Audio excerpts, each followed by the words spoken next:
For this card, we're using the hardwood background stamp in the World of Dreams. Now this card is completely cased from a card I received from my dear friend Sharon Armstrong, and I loved it so much I started demonstrating it in my classes and events because it's an easy card to put together and everyone is just loving it. So this is, of course, a background stamp. These are our biggest stamps.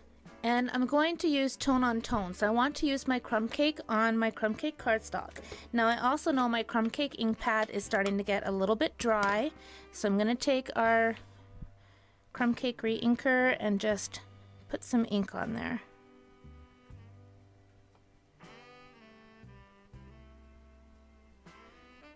Alrighty. Should be good. And ink up my stamp. Now I'm only going to stamp half of my card, so I don't need to ink up the whole stamp here. I just need to ink up half of it. And with my card folded and the crease on the right hand side, I'm just going to put that right onto my stamp, give it a little rub. Normally what I do is I take a piece of computer paper, lay it on top, and then rub all over, and that way I don't have to worry about getting ink on my hands. So there we go. We've got our wood grain on half of our card, just like we want. Now I have a piece of Whisper White cardstock that measures 3 by 2. Fairy Vanilla cardstock would be lovely for this. I just don't have any at the moment, so I'm using some Whisper White. And I'm taking my first image from the World of Dreams stamp set. Now, just a little note, when you're using our clear stamps, if they are cold, they're not going to stick to the block.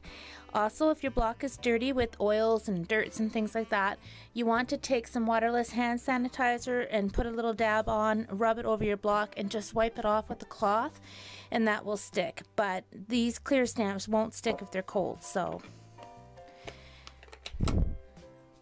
Now I'm using my crumb cake. I'm inking up that image, and I'm just going to stamp it a couple times onto my card. Like that. Next, I'm taking my Wild Wasabi and using another image from the World of Dreams. I'm just stamping on some greenery. And I'm going to stamp again without re-inking, just so it's a bit softer.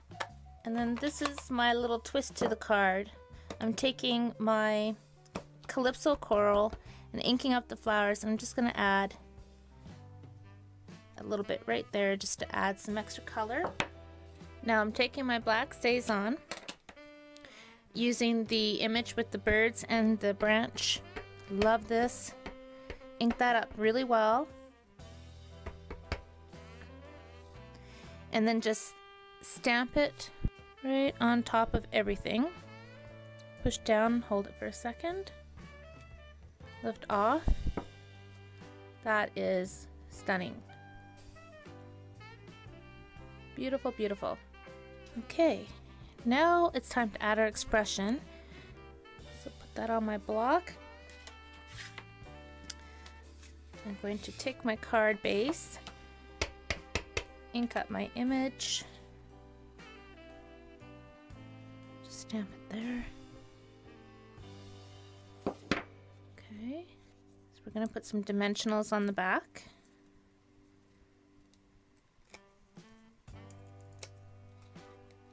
These end up all over the house, all over my table, all over my craft room. It's quite funny. They take on a life of their own, all these backings. Now I'm just going to line that over top of my sentiment. Just like that. And there it is. Now for the insides of all my cards, I always just put a piece of computer paper that I've cut down.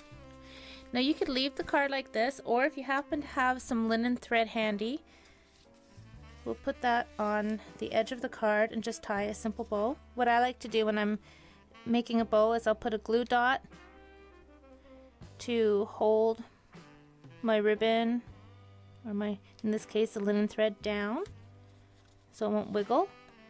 So it's almost like it's that finger you need to hold down the bow when you're tying them. Works very well.